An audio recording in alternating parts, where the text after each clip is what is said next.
All right, so this is just going to be a quick update video because a lot of you guys are asking about some stats and some specs on the first Autel video that I made. So yeah, the EVO is pretty awesome. It's badass. You know, you got the 30-minute runtime, 4K camera, 4 miles range. I mean, it's just an awesome drone that's probably going to really put some hurt to the DJI Mavic.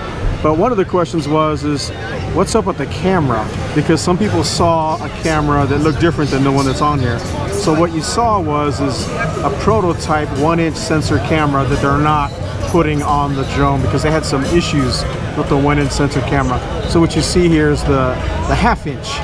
This is a half-inch sensor camera. And the ball camera that you saw, that was a 360 camera. Also, I believe a prototype. So that's kind of cool. You got a 360. I don't know how that's going to work, but that's what you're looking at if you're wondering what those were. So that, hopefully that answers that question. And then for those of you guys out there that are wondering about if you crash this drone and you break this camera, what do you do? Well, they do offer a warranty on the manufacturer's defect. But essentially what they're going to do is no matter what happens, you can send it into Autel up in Seattle, Washington.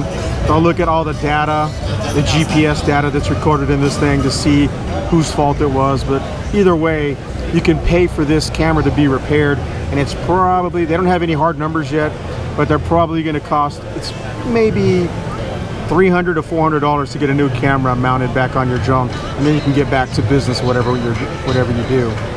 So hopefully that answers your question, guys. Hit that like button to support my channel and leave a comment below. Let me know what you guys think about this new Autel EVO folding compact 4K drone.